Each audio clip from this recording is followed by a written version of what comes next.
name is Bailey Buckingham, and this is going to be my mini presentation over the life cycle of a butterfly. I am pulling my teaks from the 4th grade science section over life cycles, if you are curious on where this is coming from. So here's my presentation on the life cycle of a butterfly for 4th grade students.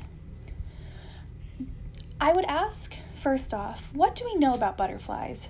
This is activating prior knowledge. What do we remember about butterflies in general?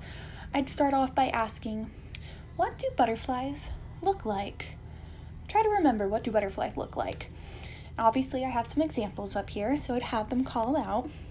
They'd probably say something along the lines of, they are bugs or insects. They have wings. They have antennas. They have really colorful wings. They're very colorful in general. And that's a good way to remember what butterflies look like. I'd then ask, okay, what do butterflies eat? Do they eat like we eat, like as humans? Do they eat pancakes and pizza?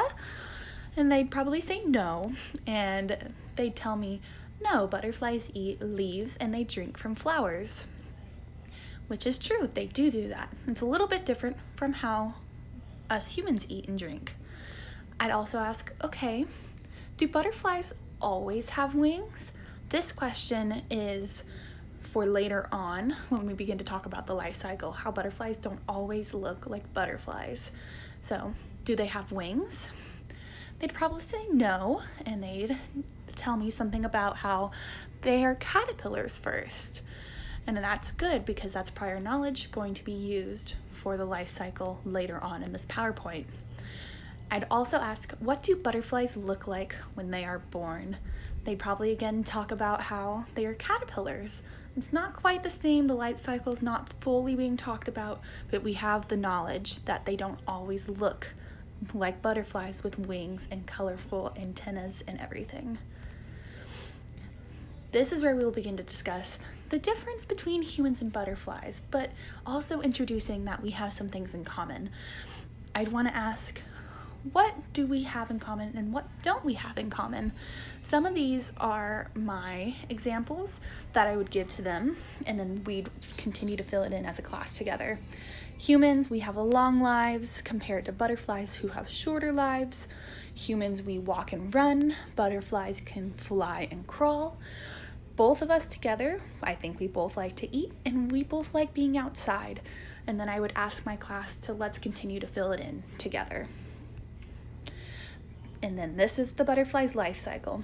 We would talk about how eggs can turn into caterpillars, caterpillars turn into a pupa, and then the pupa will then hatch and create the beautiful butterfly, who then starts the life cycle all over again, where the butterfly lays the eggs on a leaf. Those then turn into a caterpillar, the caterpillar turns into a pupa, butterfly, and the cycle goes on. And to help my students understand, I would compare it to our lives. I would ask them, when there are eggs first laid on a leaf, what is similar in that to how us humans are born? It's like almost as if eggs are similar to us being babies. And that would be a good connection. Then we'd move on and talk about how caterpillars, they've hatched from the eggs, they're no longer babies. And I guess that would mean they're kids, they're children now. And that would be a connection for them to realize, okay, so it's growing up. The caterpillar is growing up just like I'm growing up. Moving on, it would be, okay, what's similar? This one's a little bit harder to think about. A pupa. Okay, so as a pupa, we want to consider that, okay, what's going on in there? They're changing, they're growing, something's happening, they're not gonna look the same. So what do we do that can help us grow and change? We eat and we sleep, just as like the caterpillar and the pupa is doing.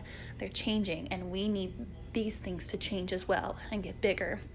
And then the butterfly finally is like, oh, they're finally an adult. So when us kids finally grow up after all of our eating good and sleeping well, we finally become adults and we're ready to start the cycle over again. Thank you.